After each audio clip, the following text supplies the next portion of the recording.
Papa Dudut. Isang pagbati po sa inyo at sa mga nakikinig sa inyo ngayong araw. Ako po si Syra, 30 years old, taga Davao at mula rin po sa may kayang pamilya.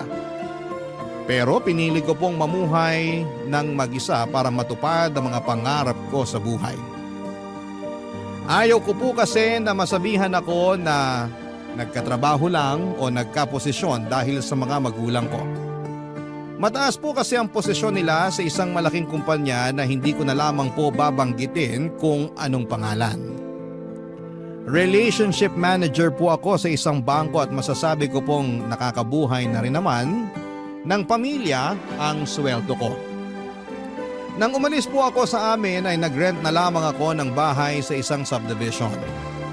Hindi naman po yung kalakihan at hindi rin po kamahala ng upa. Simple lamang po talaga yung bahay, may isang kwarto, may maliit na sala at may 2 CR. 2 po kaming nagbabayad ng 2 years ko na ka-live-in na si Rocco. Tuwing walang pasok ay nagluluto kami ng street foods at kung ano-ano pang mga putahe na tinitinda namin sa labas. Marami naman po kaming nagiging customers kaya nakakaipon din kami roon ng pandagdag sa pambayad namin ng mga bills. Pangarap naming dalawa na makapagbukas ng sarili naming restaurant. Kung tutuusin ay pwede naman po kaming mangutang na lamang ng puhunan sa mga magulang namin o kaya ay mag-loan, pero mas gusto po kasi namin na galing talaga sa savings yung gagamitin naming panimula. May kababata po ako, Papa Dudut.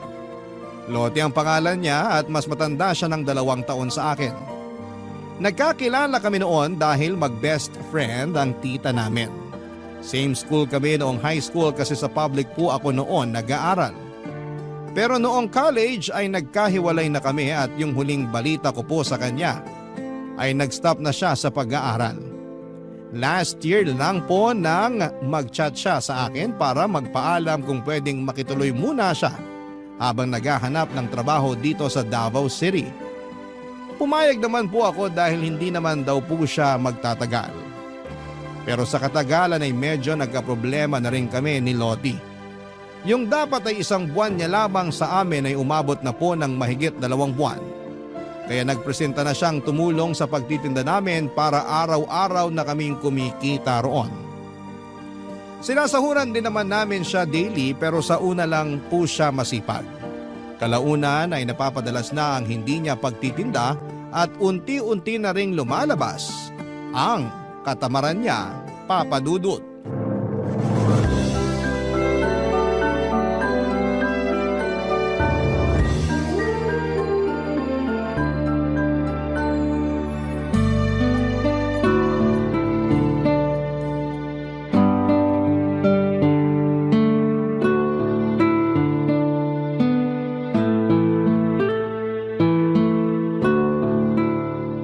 Lottie, hindi ka ba magtitinda ngayon?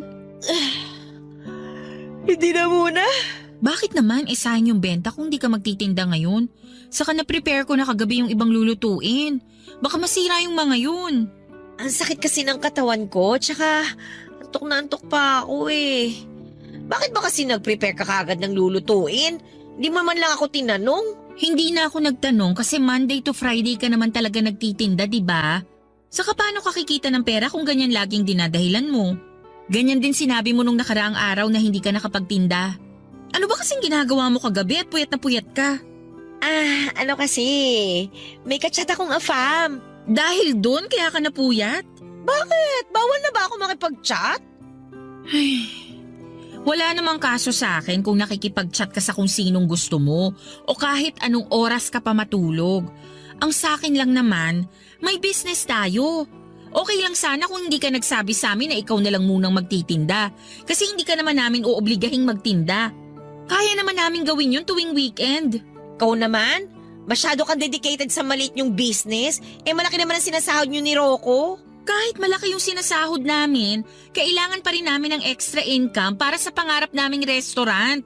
Alam mo naman yun, di ba? Malaki-laki rin kasing kinikita sa pagtitinda sa labas. Lalo na ngayon na marami nang nakakaalam na may pwesto tayo at nagugustuhan na nila yung mga paninda natin. Napapagod na rin kasi ako eh. Hindi ko kaya yung gigisingin ng maaga tapos maghapon magbabantay sa labas. Nakakaantok tsaka nakakainip din kaya yun. Kung ayaw mong magtinda, ano palang trabaho yung gusto mo? Gusto ko na maghanap ng ibang trabaho. O sige, kung ayaw mo nang magtinda, kami na lang ulit ni Rocco tuwing weekend. Asikasuhin mo na yung pag-a-apply mo. May nahanap ka na ba? Wala pa nga eh. Maghahanap pa lang. Sana naman makahanap ka na this time. Ikaw naman, parang pinapaalis mo na ako niyan eh. Hindi kita pinapaalis. Para sa sarili mo rin yun. Mahirap kapag nasa ganyang edad ka na tapos wala ka pang sariling pera. Hindi ka laging may mauutangan. Okay naman ako nung may trabaho pa ako. Inalat lang talaga kaya ganito na naman yung nangyari sa akin. Sabi mo kasi nung dumating ka rito may papasukan ka na tapos bigla kang nag-back out. Kaya nga kami nag-offer na ikaw na lang yung magtinda para kumita ka kahit nandito ka lang. Okay rin naman yung pagtitinda pero kasi nakakapagod talaga. Girl, wala namang trabaho na hindi nakakapagod.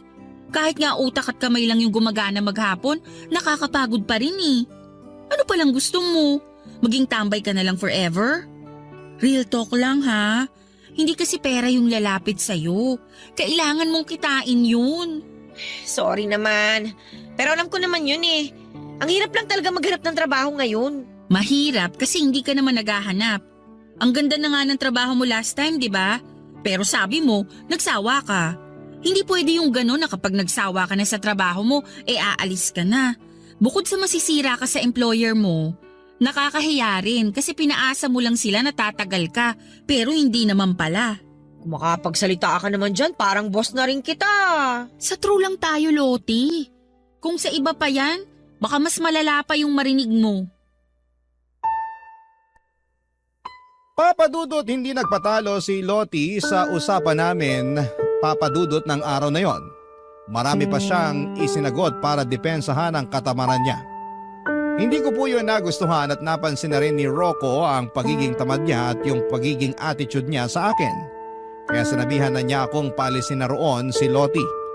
Ang kaso ay naaawa rin naman ako dahil wala pa siyang matutuluyan. Ilang araw mula nang huminto sa pagtitinda si Loti ay nag-chat sa akin ang tita niya na best friend ng tita ko. Kinukumusta siya dahil nalaman daw nitong sa akin siya nakikitira. Doon ko po nalaman na tita pala niya ang naging amo niya sa huli niyang trabaho. Nag-try daw siyang mamasukang kasambahay. Ang problema, isang linggo pa lang siya roon ay nagpaalam na siyang aalis dahil hindi raw kaya yung pagod sa dami ng gawain.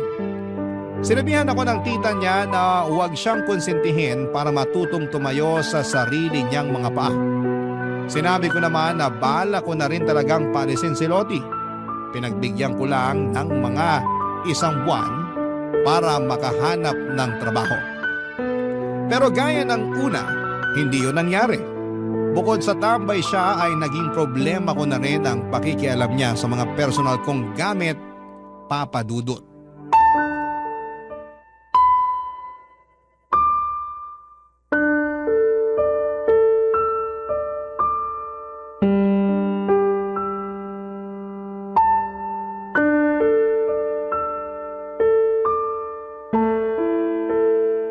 Loti, ginamit mo ba yung sabon ko? Ha? Hindi ah. Basa kasi yung sabon ko, tsaka wala na dun sa pinaglalagyan ko nung gagamitin ko na sana. Hindi ko rin naman nagagamitin yon, kaya kung ginamit mo talaga, sabihin mo na lang yung totoo. Oo na, sige na. Ginamit ko talaga yun kanina. Pasensya ka na ha. Wala na kasi akong sabon eh. Nakalimutan kong bumili kahapon. Please naman! Hinahayaan na nga kitang gamitin yung ibang mga gamit dito sa bahay. Pero wag mo naman pakialaman yung mga personal kong gamit. Alam mo namang sensitive yung balat ko, di ba? Kapag may ibang gumamit ng sabon ko, nangangati ako. Ano ba yan? Sela naman masyado. Hindi ko rin naman ginustong maging maselan ako pero iniingatan ko rin kasi yung sarili ko. Kaya nga ako bumili ng gamit na pansarili ko lang, di ba? May stock naman ako ng ibang sabon dyan. Kumuha ka na lang kung hindi ka pa nakakabili. Pero yung ginagamit ko sa CR, wag mo nang gagalawin. Pasensya na, hindi na mauulit. Sinabi mo na rin yan last time pero naulit pa rin. Kaya nga nakikiusap na ako sa'yo ngayon. Hindi naman kasi dapat nagsishare ng sabon eh. Pati towel ko ginagamit mo na rin. May sarili ka namang towel. Bakit hindi yun yung gamitin mo? Nasa labahan pa nga eh. Next week pa ako maglalaba. Isa pa yung mga labahan mo. Puno na yung laundry basket dun sa likod. Kung next week ka pa maglalaba, wala ka na niyang isusuot. Pati ba naman yun? Papansinin mo pa? Paano ko hindi papansinin? Kung kaagad yun ang makikita kapag binuksan yung back door. Paano na lang kung bigla kaming magkaroon ng bisita? Nakakahiya naman kung makikita yung nakatambak na labahan doon. Saka hindi lang ikaw yung nakatira dito sa bahay. Minsan pinupulot ko pa yung mga panty mong nakakalat sa laundry area. Bakit kasi hindi mo na lang hayaan doon? Sana sinabi nyo na lang sa akin para ako na yung gumawa. Nakakahiya naman kasi sa inyo. Nakakahiya talaga. Ilang beses ka na kasi naming sinabihan tungkol sa pag-aayos mo ng gamit mo, pero wala namang nangyari. So paano? Kami pa mag-a-adjust? Ginagawa na nga namin lahat para maintindihan ka, pero lumalabas na parang pabaya ka talaga sa mga gamit mo. Ang sabihin mo, pareho lang kay maarte ni Rocco. Alam mo, Loti, kung ayaw mo sa ugali namin ni Rocco at sa kalinisang gusto namin dito, humanap ka na lang ng malilipatan mo. At least, kapag may sarili ka ng tinutuluyan, wala nang makikialam sa'yo. Wala pa nga akong pera, di ba? Hintayin mo lang na magkatrabaho ako. Aalis na rin ako dito. Tsaka babayaran ko rin yung pagtira ko dito. Kahit pa konti-konti, para wala kayong masabi. Hindi mo naman kailangang bayaran yun. Kahit nga sana hindi ka pa lumipat, okay lang eh. Basta makisama ka lang ng maayos. Sinusubukan ko naman eh. Pero lahat na lang ng gawin ko, may nasasabi kayo. Para sa ikabubuti mo rin naman yun. Kasi paano kung sa ibang bahay ka napunta, tapos gawin mo rin yung mga ginagawa mo rito? Baka mas malala pa yung marinig mo sa kanila. Hindi na kasi tayo mga bata na kailangan palaging sabihan. Pinamukha mo pang immature ako. O edi sige, ikaw na yung perfect. Ikaw na yung malinis sa katawan, masipag, mapera, lahat ng... Tigilan mo na yan, please lang. Ayoko makipag-away. At hanggat maaari, ayoko rin sanang magbitaw ng masasakit na salita. Pero kung mag-a-attitude ka pa ng ganyan, kahit pinagsasabihan ka lang naman, hindi naman pwedeng magpasensya na lang ako palagi. Sinasabi ko to sa'yo para alam mo kung ano yung iniisip namin. Kesa sa ibang tao pa kami maglabas ng sama ng loob, tapos magmumukha ka pang masama sa kanila. Nagigets mo ba? Sige na, aayusin ko na lang yung mga labahan ko. Huwag ka mag-alala. Hindi na rin ako makikialam sa mga gamit mo. Maghanap na rin ako ulit ng trabaho para makaalis na ako dito. Papa Dudut, hindi ko na po noon na itago ang iritasyon ko kay Loti kaya sinang-ayunan ko na lamang ang sinabi niyang maghahanap na siya ng trabaho para makaalis na sa inuupahan namin. Sinabi ko na mas mabuti pa nga ganon ang gawin niya para hindi na kami magkaproblema pa. Isa pa baka sa katagalan ay magkaproblema na rin kami ng fiancé ko dahil napapansin ko na rin noon na pinipilit niyang makipaglapit kay Rocco. Alam ko naman na faithful sa akin ang fiancé ko pero wala po akong tiwala kay Loti. Nakita ko na siya kung paano makipaglandian sa ibang lalaki. Kahit na hindi niya pa lubusang kilala ay hindi siya nagdadalawang isip na makipag-usap. Nagulat nga po ako noon nang ipinakita niya sa akin ang malalaswan nilang usapan ng ka-talking stage niya. At hindi lang yon, sa iisang lalaki kundi 3 sila na pinagsabay-sabay niyang i-entertain. Kapag nawala ng gana sa isa, nilipat na naman sa iba. Kaya hindi siya nawawala ng kausap. May mga pagkakataon pa na nanghihingi rin siya ng pera. At doon na po ako nabahala dahil may kalakihan din ang hinihingi niya. Baka kasi kapag nagkagipitan at singilin siya ng mga lalaking hinuhututan niya, ay maipit pa kami ni Rocco dahil sa amin siya nakatira. Papa Dudut, noong idinahilan niya na wala siyang pera ay napinitan na lamang kami noon na pahiramin siya para makapagrenta kahit bed spacer lang.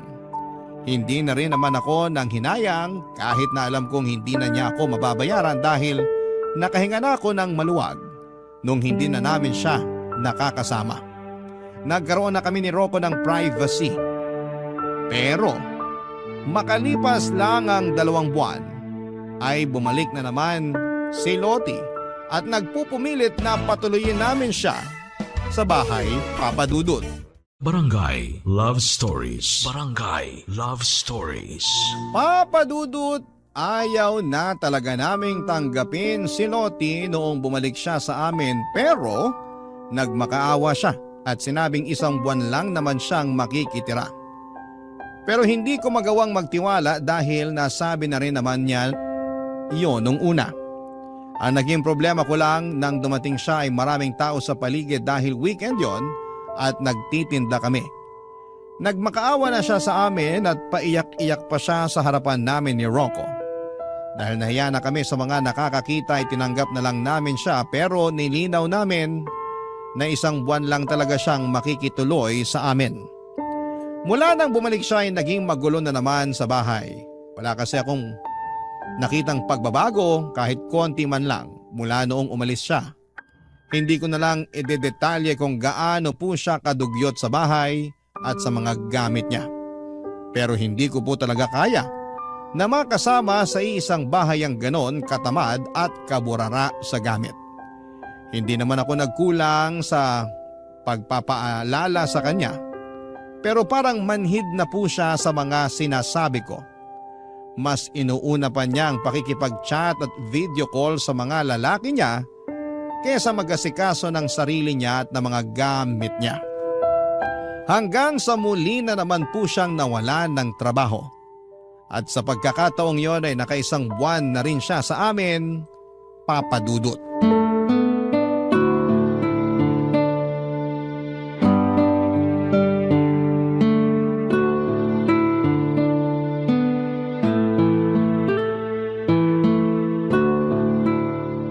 Ang sarap mo talaga magluto, Bes. Luto ka ulit ang hamonado, ah. Marunong ka namang magluto, di ba? Bakit hindi mo subukan?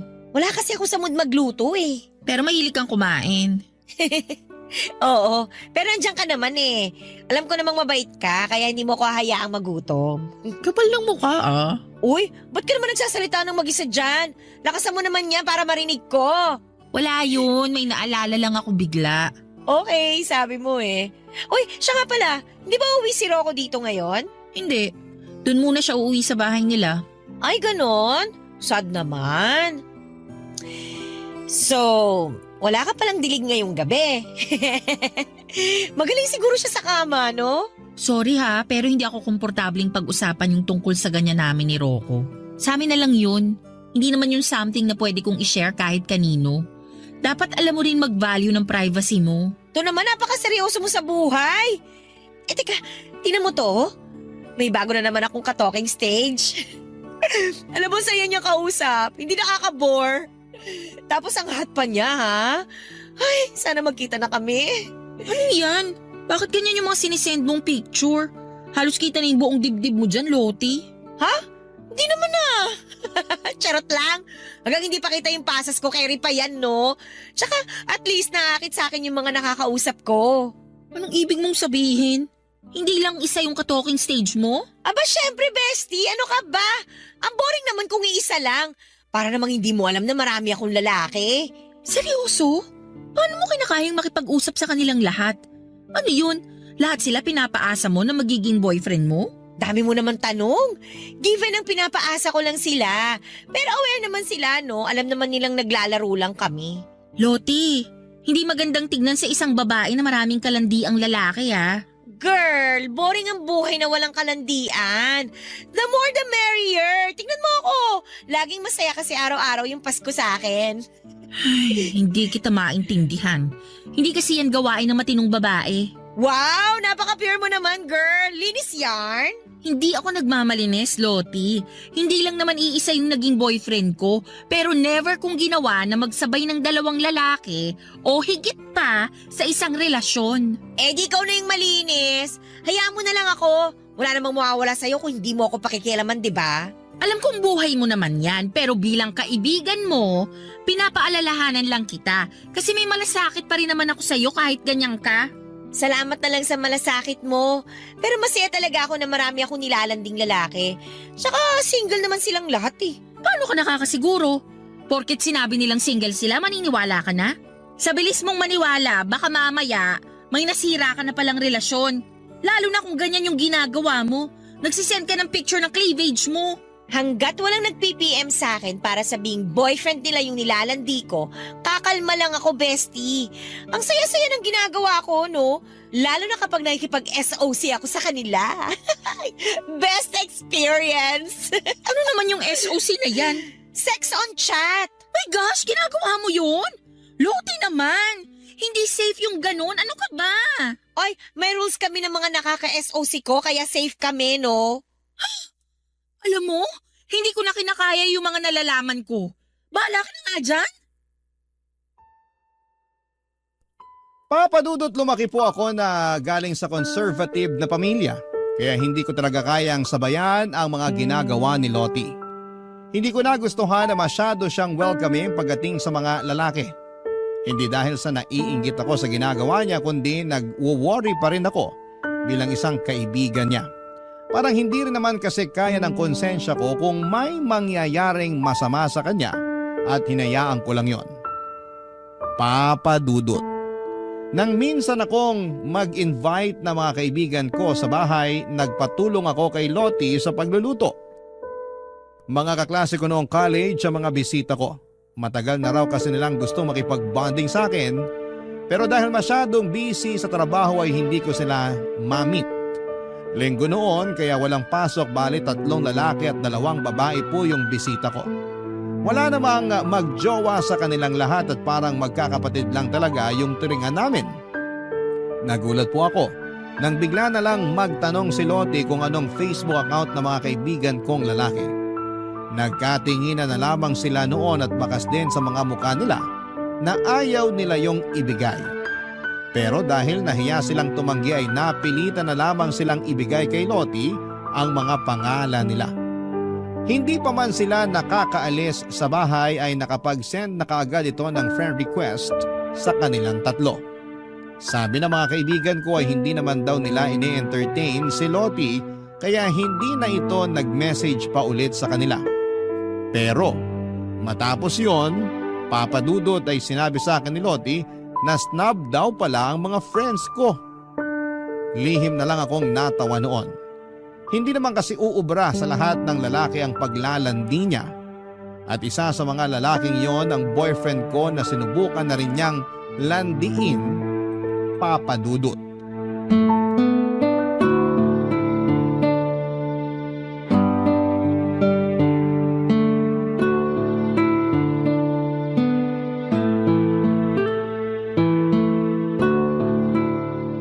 Uy! Mukhang masarap yung niluluto mo Patikim nga. Hindi ko pa natitimplahan na maayos. Mamaya na lang. Okay lang. Mukhang masarap naman lahat ng niluluto mo Parang ikaw. Uy, ano ba? Uy! Ba't ka ba nangyayakap? To naman! Nabanguhan lang ako sa'yo Masama ba yun? Hindi mo naman dapat ginagawa yun sa akin. Fiyase ako ng kaibigan mo. Respeto naman Sungit naman. Simpleng yakap lang Kahit na. Saka desisyon ko naman kung sino lang ipapayagan ko yumakap sa akin. Kaya pwede ba? Huwag mo nang uulitin yun. Anong nangyayari dito? Naririnig ko sa CR yung boses ninyong dalawa. Nagtatalo ba kayo? Pinagsabihan ko lang tong kaibigan mo. Bigla-bigla na lang kasi nangiyakap habang nagluluto ako rito. Ano? Ginawa mo yon, Lottie? Alam nyo ang OA nyo. Simpleng yakap lang naman yun pero kung makapag-react kayo, parang nakagawa na ako ng krimen. Simpleng yakap lang? Una sa lahat, bakit mo siya yayakapin? Hindi mo siya boyfriend. Nga hindi nga kayo close para gawin mo yan Alam mo, ayoko sanang sabihin to Pero sa ginagawa mo, pinapatunayan mo lang na malandi ka talaga. Bakit ka ba ganyan sa akin?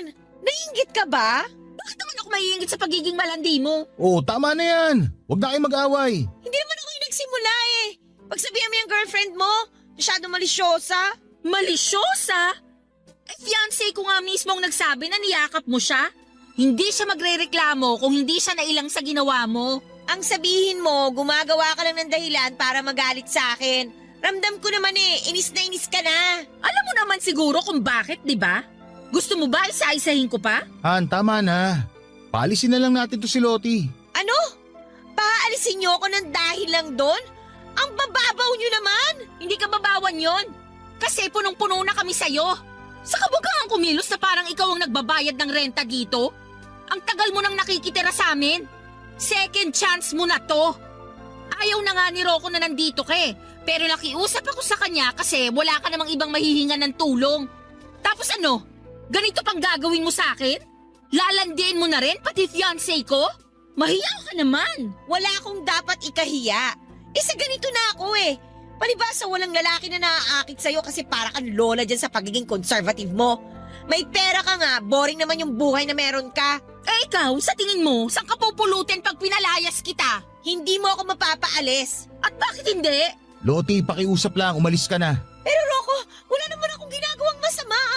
Please, kesa lumala pa tong pagtatalo natin, umalis ka na lang. Ngayon talaga? Gabing-gabi na. Sige, kung hindi mo kaya ngayong gabi, kahit bukas na lang. Pero pakiusap, tigilan mo na si Syra. Huwag mo nang baliktarin pa yung sitwasyon na parang kami pa yung may kasalanan dito. Pareho lang kayo eh. Ang yayabang nyo porke may mga pera kayo. Hindi naman namin pinagmamalaki na may pera kami. Ikaw lang yung nag-iisip ng kung ano-ano dyan, tapos gagamitin mo sa amin para magmukha kaming masama? Ginawa na nga namin lahat ng pag-a-adjust para sa'yo. Kahit na ikaw dapat ang gumawa nun kasi ikaw yung nakikitira. Wow! So talagang pinamumukha nyo sa akin na pabigat ako rito. Tama na nga. Mag-impake ka na lang ng mga gamit mo. Kung bukas mo gusto umalis, bahala ka. Basta bukas ng umaga, dapat wala ka na rito.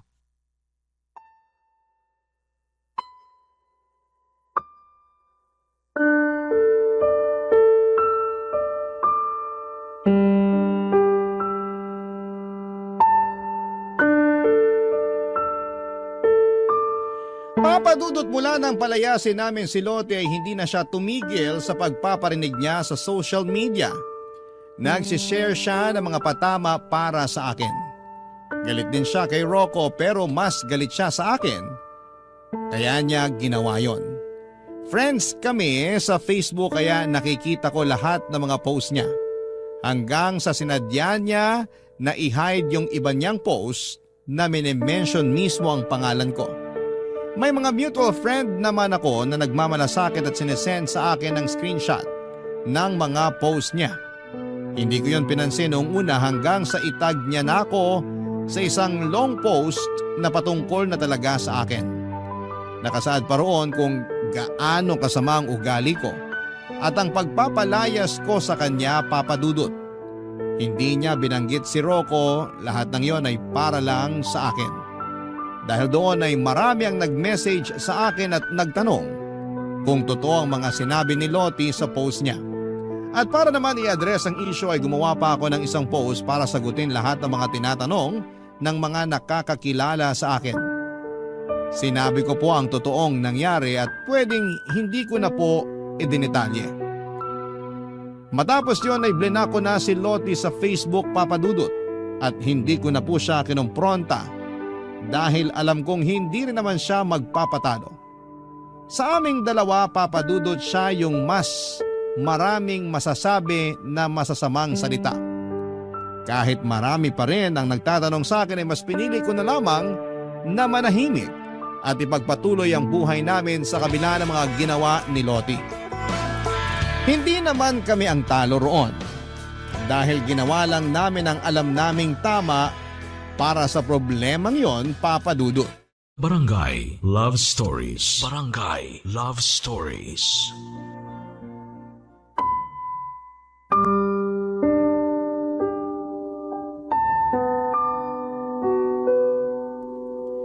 Papadudot, kahit na hindi ko pinatulan si Lottie sa mga issue na ginagawa niya ay nalaman ko na hindi pa rin pala siya tumitigil sa paninira sa akin. Panay pa rin pala ang pagpo-post niya ng mga patama at kung ano-anong paninira. Kesyo burara daw ako sa mga gamit, marumi ako sa bahay, nagkukunwaring mabait at mabuting tao pero mapagpanggap naman. Aaminin ko na medyo naapektuhan na po ako noon pero hindi pa po natapos doon ang paninira niya sa akin. Inalam niya kung sino-sino ang mga close friends ko sa trabaho at hindi ko na nga po alam kung paano niya pa nalaman yon. Dahil nakablock na po siya sa account na ginagamit ko. Tanging mga friends ko na lamang po ang nakakakita sa mga post ko. Pero nagulat na lamang po ako noong sabihin sa akin ng isa sa mga malalapit kong kaibigan sa trabaho na nag-message sa kanila si Lottie tungkol sa issue na ginagawa niya sa akin. Sinisiraan ko raw yung mga katrabaho ko kahit na hindi naman yun totoo. Para linawin ang issue ay ipinakita ko po sa kanila ang mga post ni Lottie tungkol sa mga patama at paninira niya sa akin dahil sa pagpapalayas namin sa kanya ni Rocco. Doon ko lang po nalinis ang pangalan ko sa mga katrabaho kong sinubukan niyang i-brainwash. Papa Dudut.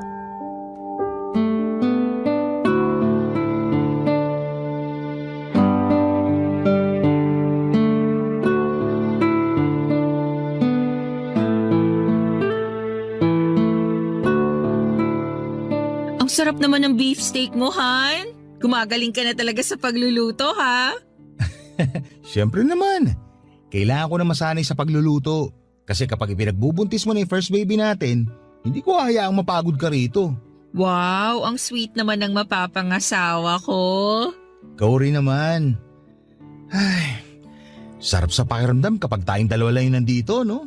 Iniisip mo na naman ba yung ginawa ni Lottie? Hindi naman madaling kalimutan yun. Lalo na hindi pa rin siya tumitigil sa paninira sa'yo. Pwede mo nga siya kasuhan sa ginawa niyang paninira sa'yo sa mga katrabaho mo eh. May ebidensya ka naman. Ayoko na ng guluhan. Saka sa tingin ko talaga parang may mental health problem siya. Kaya hayaan na lang natin siya. Baka mas lalo pa siyang lumala kapag pinatulan natin ang pinatulan. Hindi mo dapat hinahayaang abusuhin yung pagiging mabait mo. Mamimihasa yun. Baka nga hanggang ngayon, hindi pa rin tumitigil si Lottie hanggat hindi kanya nakikitang umiiyak na parang isang talunan. Baka sa susunod, mas malala pa yung gawin niya sa'yo. Hindi naman siguro. Sino yun? Halos gibain na yung gate ah. Halika, tingnan natin.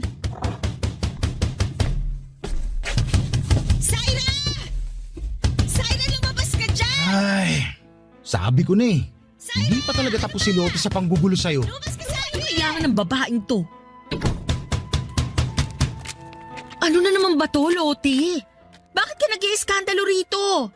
Gabi na nagpapahinga na yung mga kapitbahay namin. Wala akong pakialam! Papasok ako! Tumabi ka dyan! Aray! Syra, okay ka lang? Makatula ka naman. Ayaw mo kasing tumabi eh! Sabi ng papasok ako! Hindi ka na pwedeng pumasok dito. Trespassing ka. Sa tingin mo may pakialam ako? Nandito ako kasi inis na ako sa'yo! Ano ba kasalanan sa'yo ni Syra? Kung tutusin nga, siya ay mas may karapatang mainis o magalit sa'yo dahil sa mga paninirang ginawa mo sa kanya. Pasalamat ka, hindi kanya pinatulan. Huwag ka nga nakikisawsaw dito! Feeling gwapo ka naman dyan! Kasali ako rito. Pumasok ka sa bakur ng bahay na inupahan namin. Kaya bakit hindi ako makikisawsaw? Umalis ka na nga! Han, hayaan mo na nga muna kaming mag-usap. Kapag sinaktan niya ako, tumawag ka ng tanod. Tanod? Ha! Ako lang to, pero tatawag na kayo ng tanod? Ang hihinaan nyo naman? Bakit ka ba kasi nandito? Hindi pa ba obvious? Nandito ako para guluhin ka. Hindi mo ako pinapansin sa Facebook eh. Nasasayang lang yung oras ko sa kapo-post. Pero hindi ka man lang tinatablan. Manhid ka na ba o sadyang makapal talaga yung mukha mo kaya dinededma mo lang ako? Sa ating dalawa, ikaw yung makapalang muka. Anong karapatan mo na siraan ako? Wala akong ginawang masama sa'yo. Ginawa ko na nga lahat para tulungan ka pero abusada ka. Sa tingin mo may tutulong pa sa'yo kung ganyan yung ugali mo? Kung ayaw mo akong tulungan, pwes, dadagdagan ko na lang yung problema mo sa buhay. Uy! Lottie, ano ba? Busag na Parang busag! tanga! Tigilan mo yung mga halaman ko! Bakit ko naman gagawin yon?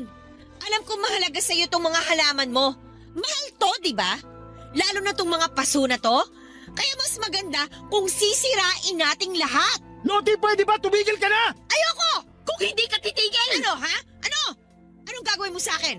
Ha? Kaya mo ako? Oh! Kayang-kaya ko tong gawin sa'yo! Oh, loko! Siguro naman ngayon, nahimasmasang ka na! Papa Dudut, kahit nasampal ko noon si Lottie ay hindi pa rin siya tumigil sa panggugulo niya. Gumanti siya sa akin, sinampal niya rin ako at sinabunutan pa. Nagsabunutan kaming dalawa, Papa Dudut, at sa galit ko ay hindi ko talaga binitawan ang buhok niya at pilit na isinubsob ang mukha niya sa mga halamang kong kumalat na dahil sa pagwawala niya. Sa pagpasok pa lang kasi ng gate ay bubungad na kagad ang mga inaalagaan kong halaman. Kaya yon ang pinagdiskitehan niya. Nang mapaghiwalay kami ni Rocco ay saka ko lang napansin ang mahahabang kalmot niya sa braso ko. Dumating ang mga tanod na tinawagan ni Rocco noong gabing yun. Dinala si Lottie sa barangay kasama kami ng fiancé ko. Papadudot nagkaroon kami noon ng kasunduan sa barangay na hinding-hindi na pupunta sa inuupahan namin si Lottie. At kapag bumalik pa siya roon para guluhin kami ay kakasuhan namin siya ni Rocco. Isinama rin namin sa kasunduan na titigilan na rin niya ang pagpaparinig at paninira sa akin sa social media. Babayaran niya rin ang mga nasirang paso at halaman na binili ko pa noong kalilipat pa lamang namin. May kamahalan pa naman po ang mga yon kaya hindi talaga ako pumayag na hindi siya magbabayad. Para na rin po bigyan siya ng leksyon sa ginawa niya. Mula nang mag-usap kami sa barangay ni isang sorry ay wala kaming natanggap mula sa kanya. Hindi na rin naman kami umasa dahil alam naming mataas ang pride ni Lottie at feeling. Ang nakakatuwa lang doon ay hindi na talaga siya nagparamdam matapos yung nangyari at hindi na siya nagparinig sa Facebook at mukhang nag-deactivate na rin siya. Papadudot.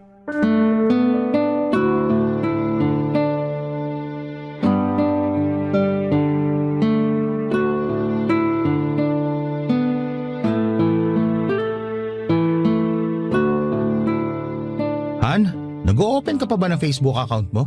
Hindi na masyado. Ba't mo natanong? Wala naman akong gagawin online. Mas gusto ko pang lumabas kesa magbabad sa gadget. Tsaka wala naman dun yung buhay ko, no? Hindi ako kagaya ni Lottie na masyadong papansin kaya oras-oras online at may kachat. Han, Totoo naman eh. Kahit walang makain basta may kalandian, okay lang. Inilaan niya na yata yung buong buhay niya kaka-Facebook. alam kong naiinis ka pa sa kanya hanggang ngayon. Pero hindi rin naman maganda kung magsasalita pa tayo na masama tungkol sa kanya. Hindi ba pwedeng maglabas muna ng inis o galit sa kanya? Nandun ka naman eh. Alam na alam mo yung pinagdaanan ko dahil sa kanya. Pinili kong hindi siya patulan pero tignan mo naman yung nangyari. Kahit anong iwas yung gawin ko, inilalapit niya pa rin sa akin yung gulo. Tapos ngayong naiinis ako sa kanya, parang nagmumukha pa akong masama. Gusto ko lang namang ilabas to. Okay, sorry. Di mo naman kailangan mag-sorry. Siya may kasalanan sa akin. Sa ating dalawa. Ay, naiinis pa rin kasi ako. Siguro hanggat hindi gumagaling tong kalmot niya sa braso ko, hindi ako makaka-move on. Kung pwede nga lang pabayaran pati yung mga nalagas kong buhok gagawin ko para mahirapan siya sa paghahanap ng ibabayad niya. Nakabuti rin naman sa kanya yung ginawa mo. Naobliga na talaga siya maghanap ng trabaho para mabayaran kanya sa panahong ibinigay mo. Sana nga talaga magpakatino na siya para may tagalan din siyang trabaho. Hindi ba siya natatakot na sa ganung edad niya, wala pa rin siyang ipon? Paano kung magkasakit siya o may masamang mangyari sa kanya? Wala siyang mahuhugot kasi mas inuuna niya yung mga walang kwentang bagay. Kaya sana matuto na siya.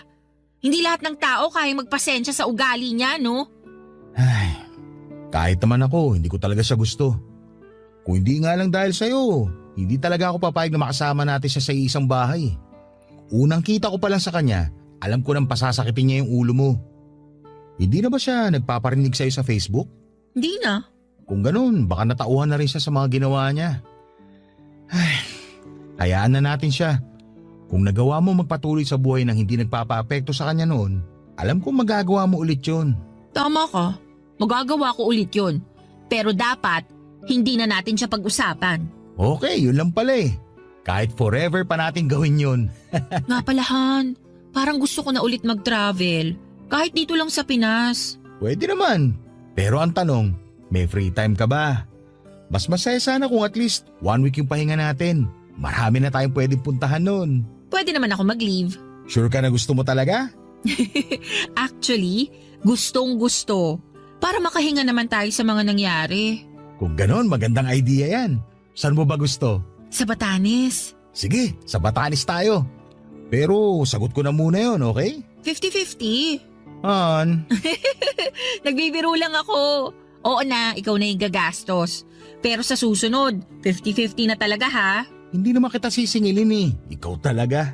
Kahit mag-break tayo, Walang breakup na mangyayari. Kasal meron. hindi na rin kasi tayo pwedeng maghiwalay. Kasi engaged na tayo. Kasi, feeling ko, magkaka-baby na tayo. Papa Dudut, sobrang saya ni Rocco nang sabihin ko yon sa kanya. Matagal na kasi niya na gustong magka-baby kami kaya pinupush na rin niya yung kasal naming dalawa. Kaya ako naman po nasabi yon ay dahil hindi naman po talaga nade-delay ang period ko. At para nga makasigurado ay nag-PT ako at nagpa-check up na rin para makasigurado. Pagkatapos noon ay nakumpirma namin na buntis na nga ako sa first baby namin ni Rocco. Bago yung kasal namin, isa sa mga in-invite ko yung tita ni Lottie. Habang magkausap kami sa phone call, ay nabanggit niya na nabuntis daw si Lottie nang huli nitong naka-meet up. Ang kaso ay hindi raw pinanagutan dahil ayaw maniwala noong lalaki na siya ang ama ng bata. Kaya naman walang choice si Lottie kundi ang lumapit sa tita niya. Tumulong naman daw ito ng konti pero sinabihan pa ring maghanap ng mapagkakakitaan bago manganak. At hindi ko na nga po akalain, Papa Dudut, na lalapit ulit siya sa akin para manghiram ng pera. Pero dahil nga sa gulong ginawa niya at sa pananakit niya sa akin ay hindi na ako nagpadala sa awa. May iba pa naman siyang kamag-anak at kung tutuusin ay kaya pa siyang tulungan ng mga yon kung magpapakatinulang sana siya. Matapos ko siyang tanggihan ay wala na ulit akong naging balita pa sa kanya.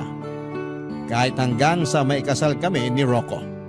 Sa ngayon, Papa Dudut, ay may sarili na akong pamilya.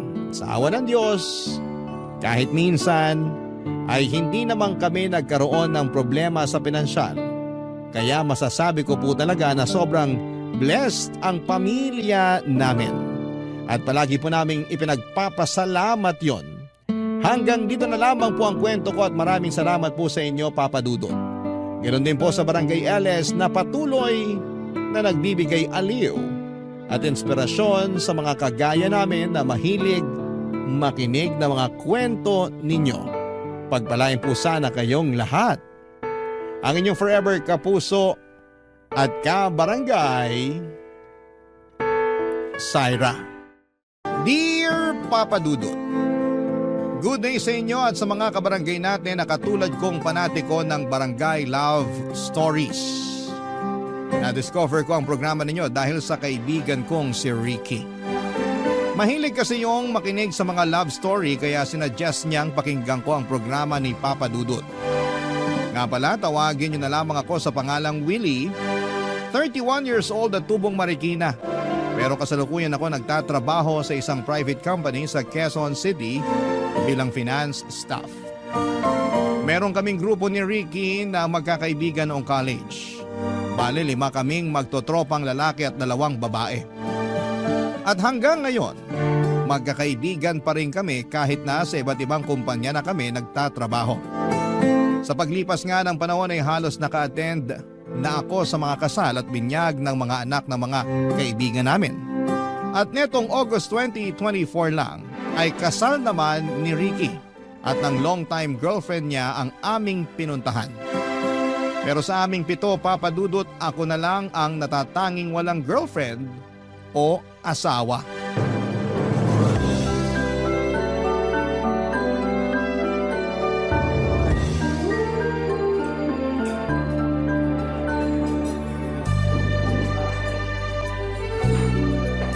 Gutom ka na ba?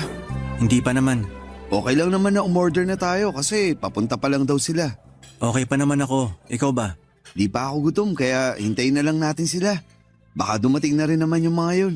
Sige, pero pwede bang huwag nyo na ako asarin na ako na lang yung walang girlfriend o asawa sa atin? Wow! Sino nang aasar sa'yo? Nagtanong ka pa talaga. Ikaw nga yung pasimuno ng pang-aasar. Sorry na tol. Huwag ka na magalit sa akin. Hindi naman ako galit, inis lang. Alam ko naman na wala pa akong girlfriend. Hindi nyo na yung kailangan ipamukha sa akin ng paulit-ulit. Oh, kalma. Paanong kakalma? Nakakarindi na. Concerned lang naman kami sa'yo. Siyempre, masarap pa rin yung may karelasyon. Ayos lang ako. Hindi ko kailangan nun. Sinabi mo na yan few years ago. Baka nakakalimutan mong 31 ka na. Lalagpas ka na sa kalendaryo pero wala ka pa rin pinakikilalang bebot sa amin. Sabihin mo nga, wala ka ba talagang nililigawan? Wala. Kahit dun sa trabaho mo, wala ka nagugustuhan? Wala nga. Ayoko magkaroon ng relasyon na katrabaho ko. Bakit? Bawal ba? Hindi. Prinsipyo ko lang. Nako, pag na-in love ka, walang binatbat yung prinsipyo mo. Kahit ano pang sabihin mo, hindi ko ilalagay sarili ko sa alanganing sitwasyon. Mas mahal ko kaya peace of mind ko. Kaya kung ako sa'yo, tigilan mo na pagsasabi sa akin na maghanap na ako ng liligawan para magka-girlfriend na. Kau naman, wag mo naman masamain. Sabi ko nga, concerned lang naman kami sa'yo. Hindi ka ba naiinggit sa amin? May kanya-kanya na kaming asawa at partner. Hindi ako naiinggit dahil masaya naman ako sa buhay ko kasama ang parents ko. Hindi habang buhay kasama natin parents natin. Siyempre, darating din yung panahon na kailangan mong bumukod at bumuo ng sarili mong pamilya. Yung masasabi mong sayo talaga. Kung totoo nga yan, sana walang matandang dalaga at binata sa mundo. Gusto mo bang maging katulad nila? Ah, Kita mo na? Sabi mo nga, gusto mo rin magkaroon ng sariling pamilya. pero di naman ganun kadali yun. Hindi ko alam paano ako mag-uumpisa. Anong di mo alam? Sa panahon ngayon, kahit teenager marunong manligaw. Saka maraming paraan para makakilala ka ng babae. Sumama ka kaya sa amin pag lumalabas kami para mag-hangout sa gabi hanggang madaling araw. Hindi yung umuwi ka agad ng maaga sa inyo. Dahil sabi mo nagluto ng masarap na hapunan yung mama mo. Mas gugustuhin ko pang kumain ng luto ni mama kesa sumama sa inyo magpakalasing. Tapos kinabukasan pinipeste ng hangover. Tingnan mo to. Napaka-KJ mo talaga. Paano ka makakakilala ng babae niyan? Sa bar lang ba't gimikan ako pwede makakilala ng babaeng liligawan? Hindi naman. Pwede rin sa mga volunteer works or marathon. Balita ako maraming magagandang babae dun. Hoy, hoy, hoy, bunganga mo. Bakit? Baka nakakalimutan mo na may asawa ka na. Hindi ko nakakalimutan yun, no? Loyal kaya ako. Sana nga, kasi galit ako sa mga cheater. Alam mo kung ano ang sana ko? Ano? Sana magka-girlfriend ka na. Para naman maranasan mo na yung may katabi sa gabi.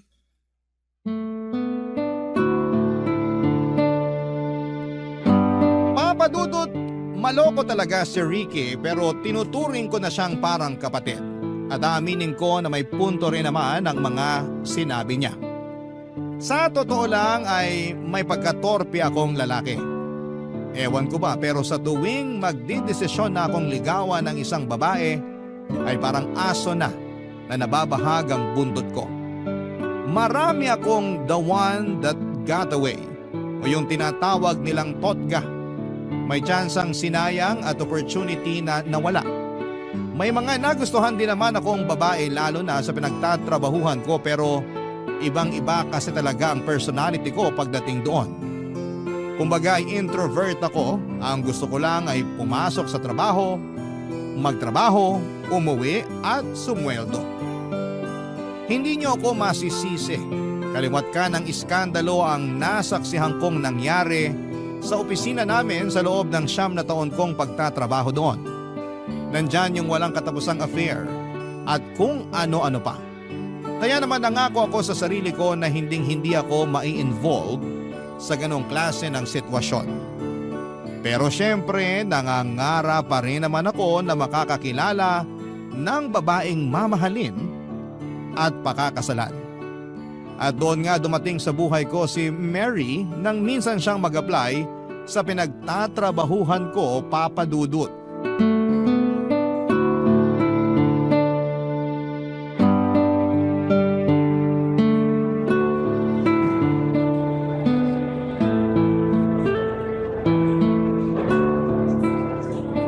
Hi!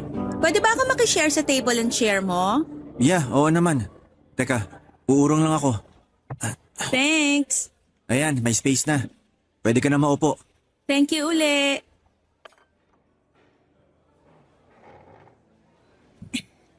Ayan, sa wakas nakaupo na rin ako. Ay, grabe. Kanina pa kasi ako naghahanap ng bakanting mesa at upuan dito pero lahat occupied na. Ganito talaga rito pag lunch break. Kaya nga minsan may second and third batch yung kumakain eh. Hindi naman kasi pwede mag-lunch sa mesa mo sa office dahil working table raw yon. Ganon? Ang baduy naman. Kung gusto pala nila ng ganong policy, sana nilaki-lakihan nila tong kantin nyo. Hindi naman ganito sa dati kong pinagtatrabahuhan. Pwede kang kumain sa mesa mo basta lilinisin mo lang bago ka magsimula ng trabaho uli. Talaga? Ang cool naman. Sinabi mo pa. Kung pwede lang yun dito, hindi na ako makikipagsiksikan dito sa kantin. Nakakatamad din kayang tumayo sa upuan mo para pumunta rito at kumain pag lunch break. Ako noon, pagkatapos kong kumain sa table ko sa office, diretso tulog. O kaya, manonood ako ng anime. Paborito ko kasi yon. Ah, kaya pala. Ay, by the way, kanina pa tayo nagkukwentuhan pero alam mo na ba pangalan ko? Kung hindi ako nagkakamali, ikaw si Mary, di ba? Oo, trainee pa lang ako dito at unang araw ko ngayon. Ay teka, paano mo nga pala nalaman pangalan ko? Pinakilala ka sa amin ng papalitan mo. Nakalimutan mo na? Hala, oo nga. Magka-department din pala tayo. Willie pangalan mo, di ba? Naalala ko nagpakilala ka nga pala kanina. Oo, ako nga yun. Sabi na parang pamilyar yung mukha mo eh. Ikaw lang kasi yung tahimik sa mga kasamahan natin. Lahat sila maiingay at maraming chismis. Kahit mga lalaki. Nako, sinabi mo pa. Mas kismoso pa ang mga lalaki kesa sa mga babae rito. Pero buti na lang hindi ka kasali sa kanila. Major turn off ko talaga yung mga chismoso. Para sa akin, aksaya lang sa oras sa pakikipagchismisan. Nandito ako para magtrabaho at hindi magsayang ng oras sa mga walang kakwenta-kwentang bagay. Naks naman! Ganyan din yung mindset ko nun sa dati kong pinagtatrabahuhan. Ayokong sumali sa mga chismisan pero ang ending, ako ang pinagchismisan. Grabe naman yun. Sinabi mo pa. Naku, kung alam mo lang kung anong klaseng paninira yung mga sinabi nila sa akin. Halos lahat walang katotohanan. Hindi mo ba sila sinumbong sa HR? Bawal yun ah. Oo, bawal. Kaya sinumbong ko sila. Kaso, may kinikilingan yung HR namin. Palibasa close niya yung mga nanira sa akin. Kaya nag-resign na lang ako kaysa mabaliw doon. Tapos nagpahinga ako ng 1 buwan bago ako naghanap ng panibagong mapapasukan. Swerte dito ako napunta kasi nakilala kita. Aha? Anong ha? Wala naman. Nagulat lang ako sa sinabi mo na maswerte ka kasi nakilala mo ko rito. Siyempre feeling ko magiging super duper mega close tayo. Pero di ako ganun kadaling kaibiganin. Wala nga akong kaklose rito kahit na 9 years na ako nagkatrabaho rito. Pues, nandito na ako para maging kaibigan mo. Don't worry, mabait naman ako at hindi nangangagat. Papadudot, napakaganda ni Mary. Mukha siyang artista na napanood ko sa isang international film. Bukod doon ay masaya pa siyang kausap at talaga namang nakakaaliw. Madali niya rin akong napapatawa sa mga hirit niyang corny sa pandinig ko noong una. Pero nakita ko na lamang ang sarili ko na nag-e-enjoy kabanding siya. Simula ng araw na yon ay lagi na akong masaya na pumapasok sa opisina dahil alam ko na masisilayan ko si Mary. September 2024 nang magsimula ang probationary period ni Mary sa pinagtatrabahuhan namin. Magka-department kami dahil kapalit siya ng isa naming kasamahan na nag-resign ng mga panahong yon. At kahit na hindi ako ang nag-turn over sa kanya, ako lagi ang gusto niyang samahan tuwing lunch break. Nahalata na tuloy ng mga katrabaho namin, papadudot, na nagkakamabutihan kami. Dahilan para walang humpay nila kaming asarin sa isa't isa. Pero ewan ko ba sa sarili ko dahil hindi ako naiilang o naiinis man lang. In short, ay gustong gusto ko ang pakiramdam na tinutukso nila ako kay Mary ng mga panahong yon, papadudot. Barangay Love Stories. Barangay Love Stories.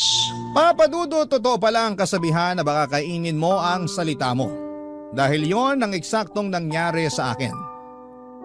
May pasabi-sabi pa ako na ayokong ma-involve sa love story ng mga tao sa opisina namin. Negatibo kasi lahat yon sa akin at sakit lang sa ulo, ngunit nakalimutan ko na meron din namang mga successful love story. May nagkakatuluyan, nagkakaibigan at sa huli ay nagpapakasal pa nga. Kahit ako, na tahi-tahimik lang, ay hindi mapigilang mapasa ng all sa isipan. Sa pagpapatuloy ng pagiging close namin ni Mary ay hindi na nga tumigil ang mga katrabaho namin sa panunukso sa amin, papadudot. Pero wala namang kaming reklamo pareho dahil ramdam ko ng mga panahon na yon na gusto rin ako ni Mary. Isang gabi bago kami mag-out sa trabaho, nag-confess ako kay Mary na gusto ko siyang ligawan. Gulat na gulat siya nang sabihin ko yon, pero pagkalipas ng ilang sandali ay lumapad na ang kanyang ngiti. Pumayag si Mary na magpaligaw sa akin matapos naming katapatang gusto namin ang isa't isa. Nag-set kami ng araw para sa aming unang date, kaya lang ay na-realize ko na wala pala akong ideya sa kung saan magandang lugar ko siya pwedeng dalhin. Buti na lamang to the rescue si Ricky, Papa Dudut.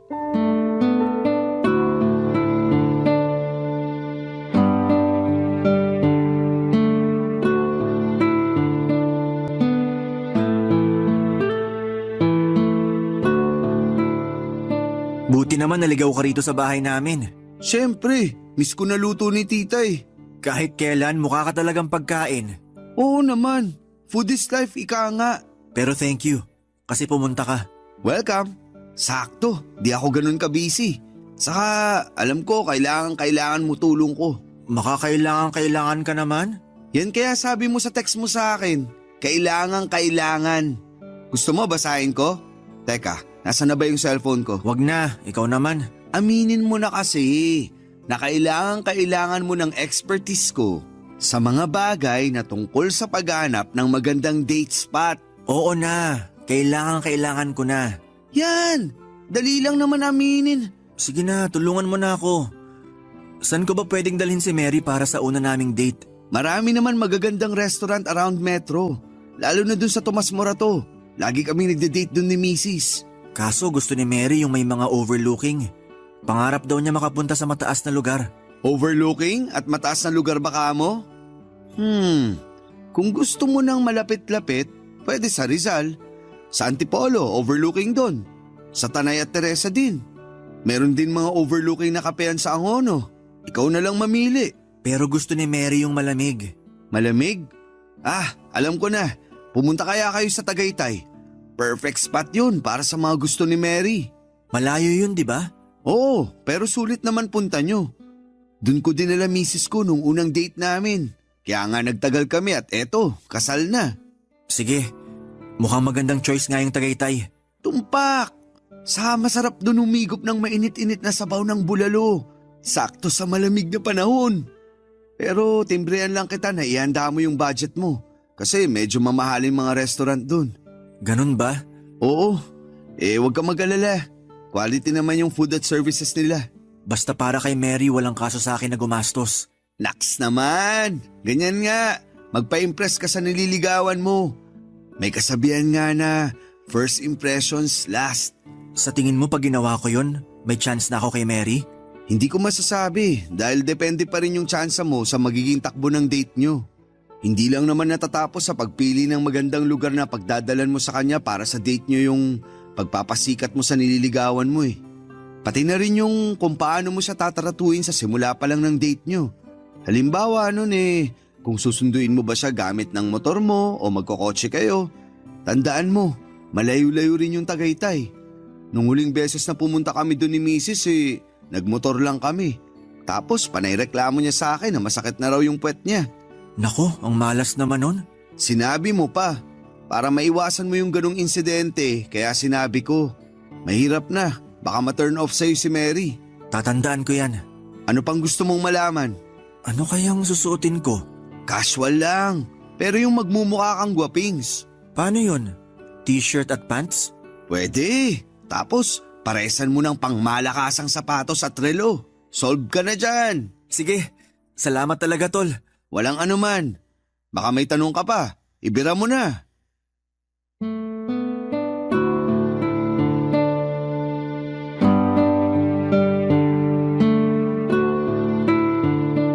Papadudot dahil tiwala ako sa pagiging expert ni Ricky sa relasyon ay sinunod ko ang payo niyang dalhin sa Tagaytay si Mary para sa aming unang date. Medyo may kamahalan ng restaurant na pinili ko pero pinag-ipunan ko na lamang yon. Advance kong inalamang menu para ma-check ang presyo ng mga pagkain at nagpa-reserve na rin ako. May motor naman ako pero ayokong mapagod si Mary kaya naisipan ko na mag-rent ng kotse. Sumapit ang araw ng date namin, walang kaalam-alam si Mary kung saan ko siya dadalhin. Sinabi ko na lamang na magtiwala siya sa akin at yun nga ang eksaktong ginawa niya. Kaya nasorpresa talaga siya nang dumating kami sa restaurant sa Tagaytay kung saan kami nag-date, Papa Dudut. Sinabi niya sa akin na first time pa lamang niyang makapunta doon at makakain sa mamahaling restaurant. Kaya naman masaya ako dahil nadala ko siya doon, Papa Dudut. Hanggang sa pag-uwi namin ay hindi maalis ang ngiti sa nabi ni Mary. Kaya kahit lumagpas sa budget ang nagastos ko, ay wala naman akong pagsisisi. Pera lamang yon. Pwede ko pa namang kitain sa susunod. Totoo nga na nakadagdag pogi points kapag sa magandang lugar mo dinala ang isang babae para sa una ninyong date. Pagkatapos kasi noon ay mas naging close pa kami ni Mary. Yung closeness na parang tumama ako sa jackpot dahil mas naging clingy siya sa akin. Pero syempre, alam ko pa rin naman ang limitasyon ko dahil hindi pa rin naman kami opisyal na magkarelasyon. Isang araw, di nakapasok sa opisina si Mary kaya tinawagan niya ako at sinabing masama ang pakiramdam niya na kagagawan ang kanyang buwan ng dalaw. Naaawa naman ako lalo at alam ko ang pakiramdam na yon dahil may mga kapatid din akong babae. Kaya nung sinabi ni Mary na pupuntahan ko siya sa bahay nila pagkatapos ng trabaho ay hindi na ako nagdalawang isip na umuo. Pero bago ako nakarating sa kanila ay dumaan muna ako sa butika para ibili siya ng gamot at ilang pagkain na paulit-ulit niyang binabanggit na gusto niyang kainin, Papa Dudut.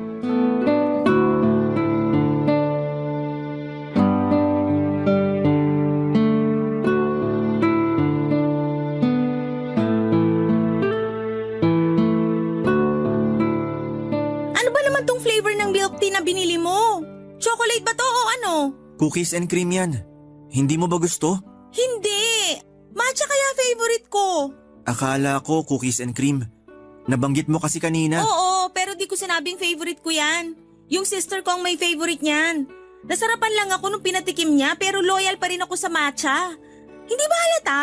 Green nga favorite color ko eh. Ganun ba? Pasensya ka na. May magagawa pa ba yung pasensya mo? Hindi ko naman to maiinom. Oh, sa'yo na lang. Hindi rin naman ako umiinom niyan. Mahina tiyan ko sa ganyan. Anong gagawin ko rito? Tapon ko na lang. Mary naman, kung ayaw mo, ibigay mo na lang dun sa kapatid mo na paborito yan. Wala siya rito, nasa school pa. Ay, hirap naman kasi sa'yo, may plano ka palang bumili, di ka man lang nag-text sa akin para magtanong. Gusto kitang sorpresahin, para kahit paano gumaan-gaan yung nararamdaman mo. Alam ko mahirap din pag nagkaka-period. Paano mo naman nalaman? Eh hindi ka naman babae. May mga kapatid akong babae. Ay, whatever. Palpak pa rin yung milk tea na binili mo. Imbis na gumaan pakiramdam ko, naging mabigat pa lalo dahil mali naman yung flavor na pinili mo. Sorry na. Ay, oh, ano pa ba yung iba mong dala? Mga gamot lang tsaka heating pad. Meron na ako niyang heating pad eh. Saka di ako umiinom ng gamot kahit mamatay pa ako sa sakit. Ayoko nun. Ay, oh, ano naman yung nasa paper bag? Fries and burger. Yak, ayoko niyan. Nilayo mo nga sa akin yan, nasusuka ako sa amoy. Please lang. Akala ko ba gusto mo nito? Paano mo naman nasabi na gusto ko yan, ha? Sinabi mo kaya sa call kanina. Kanina yon, pero hindi na ngayon. Ayoko na niyan, ang baho, nakakasuka yung amoy. Ay, parang sa lagay wala na akong dinalang matino ah. Buti alam mo, sa kakasalanan mo rin naman yan dahil hindi ka marunong magtanong. Pwede mo naman akong i-text para alamin yung gusto ko at kailangan, pero di mo ginawa. Gahol na kasi sa oras. Tsaka nandun na ako sa pagbilhan ko eh. Kahit na. Ay, puro ka dahilan eh.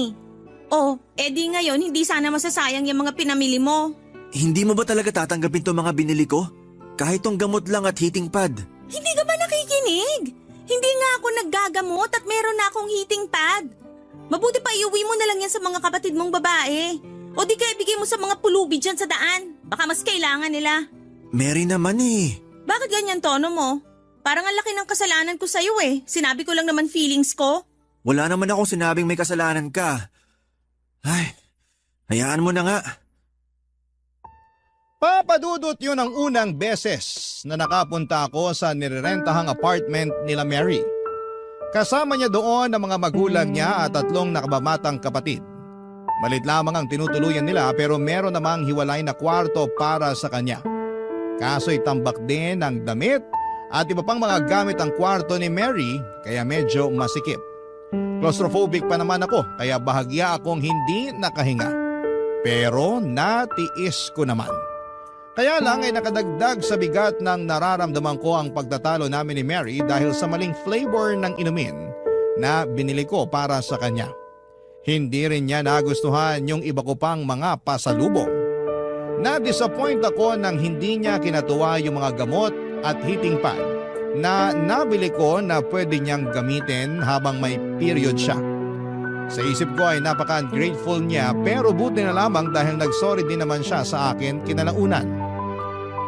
Napansin yata niya na frustrated na ako at hindi makahinga ng maayos sa sikip na kwarto niya. Kaya nagkabati rin kami ng gabing yon. Matapos niyang humingi ng peace offering, nabilhan ko rin ng makakain ng magulang at mga kapatid niya, Papa Dudut. Barangay Love Stories. Barangay Love Stories. Papa Dudut, hindi naman ako madamot na tao. Pero habang tumatagal ang panliligaw ko kay Mary ay mas nagiging demanding siya.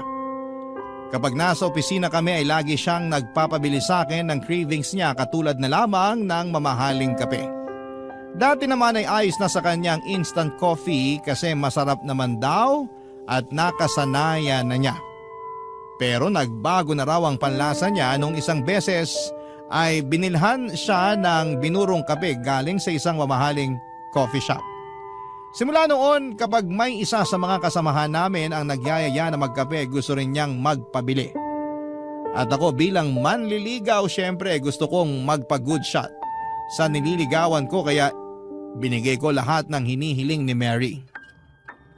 Bukod sa mamahaling kape na inaraw-araw na niya ay nagpabili rin siya sa akin ng damit, makeup kit, bagong cellphone dahil gusto na raw niyang mag-upgrade at iba pang mga gadgets. Hindi ako mayaman pero meron naman akong savings, Papa Dudut. Kaya lang ay nasaid na lang ang ipon ko ng dahil sa pagiging maluho ni Mary. Aminado ako na hindi na ako masaya sa panliligaw sa kanya, Papa Dudut. At napansin yon ng kaibigan kong si Ricky.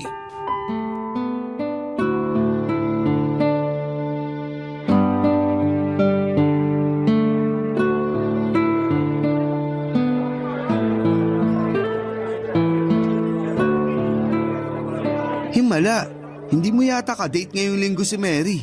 Ikaw nga, di mo kasama asawa mo. May outing sila ng mga kaibigan niya sa La Union. Banding daw kaya hinayaan ko na. Si Mary, may outing din ba? Wala naman. Busy lang. Hindi. Nagtanong nga kanina kung may plano raw ba akong ilabas siya. Sabi ko may pupuntahan ako. Pero palusot ko lang yon. Ayoko muna siyang i-date. Oh, bakit naman? Naka-budget ako eh. Sigurado di naman yun papayag na mag-date kami sa pipitsuging lugar. Expected na niya kasi na dadaling ko siya sa mamahalin. Talaga? Oo. Katulad nung unang date namin sa Tagaytay. Sandali. Kayo na ba o nililigawan mo pa lang siya? Nililigawan pa lang. At ganun na siya makapag-demand sa'yo? Oo, pero nung una di ko naman naisip yun. Kaya lang… Anong hindi? Demanding siya tapos hindi pa pala kayo. Pambihira. Di ako makapaniwala na ganyan pala ugali ng babaeng yan. Mabait naman si Mary. Mabait kapag may kailangan. Alam mo tol, magpakatotoo ka na nga. Tayo lang magkausap dito. Magsabi ka sa akin, ano pang hiningi sa'yo ng babaeng yan? Marami-rami na rin. Nagsimula lang naman yun sa mamahaling kape, pagkain, tapos mga damit, sapatos, makeup kit, bagong cellphone at iba pang gadget. Pulubi ba siya? Ricky naman. No offense pero asal pulubi yan eh. Yung nangihingi sa manliligaw, sobrang demanding tapos hindi pa kayo sa lagay na yan ha. Ibig bang sabihin kapag naging kami, ayos lang na maging demanding siya? Hindi pa rin. Kasi di ka naman bangko para laging maglabas ng pera sa tuwing may gusto siyang bilhin. May trabaho naman siya. Bakit di siya gumastos sa sarili niya? Kulang pa raw yung sweldo niya pambayad nila sa renta ng apartment bills at pagkain nila. Doon lang daw madalas napupunta yung kita niya at wala nang natitira sa kanya. Pero hindi excuse yun para gamitin ka na niya. Hindi naman niya ako ginagamit. Nililigawan ko nga siya, di ba? Hindi ganyan yung tamang panliligaw. Matuto kang humindi. Huwag kang maging bigay todo. Saka di ka naman mayaman eh. Paano na lang pag naging kayo? E di mamumulubi ka sa kanya. Mahal ko na si Mary. Kaso, nalulungkot ako sa ginagawa niya sa akin. Matanong nga kita, tol. Ano yun? Kumusta yung estado ng panliligaw mo sa kanya? Alam ko, mali na tanungin kung may pag-asa ka ha. Kasi di naman doon nasusukat ang lahat. Pero gusto ko lang malaman. Curious lang ako. Napag-usapan niyo ba kung hanggang kailan ka manliligaw sa kanya? O kung may plano ba siya na sagutin ka? Ang totoo, ilang beses ko nang tinanong sa kanya pero paulit-ulit niyang sagot maghintay daw ako. Darating din daw yung araw na magiging kami dahil mahal na rin naman daw niya ako. Nak ng tok, neneng. Malabo pa yata sa mga mata kong may grado na 500 yung sagot niya sa'yo eh. Red flag na yan, tol. Distansya na. Paano naging red flag yon? Hindi ba halata? Pinapaasa ka lang yan. Ginagamit ka lang niya dahil may mahihita siya sa'yo. Sa nakikita ko, di ka talaga niya mahal. Kunwari lang siya. Mahal lang niya yung komportableng buhay at mga bagay na naibibigay mo sa kanya. Papa Dudut, tama rin naman si Ricky nang sabihin niyang dapat matuto akong humindi sa mga hirit at pabili ni Mary, lalo na at hindi pa naman kami magkasintahan. At kahit na kami na, dapat alam ko rin ang limitasyon ko sa mga bagay na kaya kong ibigay sa ngalan ng pag-ibig. Pero ayoko naman talagang isipin na ginagamit lamang ako ni Mary para makabili ng mga luho niya, Papa Dudut. Hindi ganon yung pagkakakilala ko sa kanya, kaso'y pinapakita niya ay unti-unti akong naliliwanagan sa tunay niyang pag-uugali. Pero siguro'y wala namang pinanganak na perpekto, Papa Dudut. At dahil nga mahal ko noon si Mary, handa akong makipag-compromise. Dahil napansin ko na madalas ay wala siyang baon ay naisipan kong ipagdala na rin siya ng pananghalian. Tiwala naman ako na magugustuhan niya ang luto ng mama ko kaya pinagbaon ko siya. Nagdala na rin ako ng merienda para hindi siya gutumin pero makaraan lamang ang 3 araw. Nalaman ko na chinichismis niya pala sa mga kaopisina namin na hindi masarap ang luto ng mama ko. Na-cheap akong manligaw at hindi raw ako ganong kaseryoso sa kanya.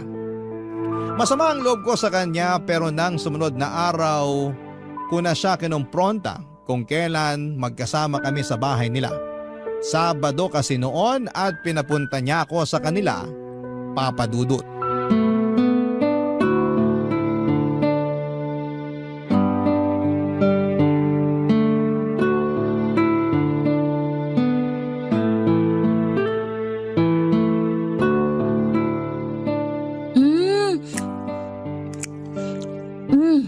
Salamat dito sa pizza na dala mo Ang sarap. Buti na lang naisip mo na magtanong sa akin bago ka bumili para di nasasayang yung pera mo. Buti naman nagustuhan mo na. Oo naman. Paborito ko to pepperoni. Ayaw mo ba? Di ka kumakain Hindi mo gusto yung flavor? Gusto naman pero wala akong gana. Sige ka, ubusin namin to nila nanay at tatay. Sige lang, family size naman yan. Sandali nga. Bakit naman ganyan tono mo? Ang cold mo Hindi ako cold. Wag mo nga akong pinaglololo ko. Alam ko yung cold sa hindi. Aminin mo, masama loob mo na pinabili kita ng pizza, no? Hindi masama loob ko. Saan naman ang galing yan? Sa akin lang. Base sa naobserbahan ko sa'yo. Ano? Tama ako, di ba? Masama loob mo? Hindi nga masama ang loob ko. Bakit ganyan mood mo? Nagtanong ka pa talaga kasalanan mo kung bakit ganito ang mood ko. Paano naging kasalanan ko? Kasi chinichismis mo ako sa opisina. Sinisiraan mo ako dahil pinagbabaon kita ng pananghalian at merienda. Pati luto ng mama ko iniinsulto mo pa. Tama ba yun? Yun ba? Bakit? Na-offend ka? Nagsasabi lang naman ako ng totoo, lalo tungkol sa luto ng mama mo. Hindi masarap pero lagi mo nga nauubos yung dala ko sa'yo. Siyempre, nakakahiya naman kung magtitira ako, no? Sa kasan ka naman nakakita ng manliligaw na pinagbabaon yung nililigawan niya? Ikaw palang nakita kong ganon. Anong masama doon? Wala. Pero ganyan ka ba kakuripot? Kuripot pa pala ako sa lagay na to? Halos lahat nga binigay ko na sa'yo kahit na hindi pa tayo. Magiging tayo rin naman eh. Maghintay ka lang. Hirap sa'yo, masyado kang mainipin. Hindi ako mainipin.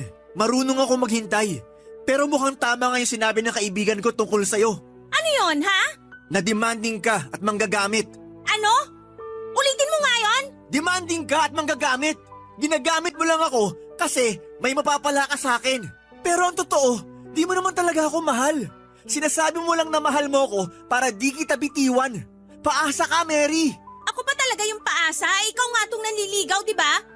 Hirap sa inyo, hindi lang nasunod gusto nyo, nanunumbat na kayo. Hindi ako nanunumbat, pero sumusobra ka na. Oo, nanliligaw pa lang ako. Pero hindi ibig sabihin pwede mo na akong abusuhin. Masyado ka namang pa-victim.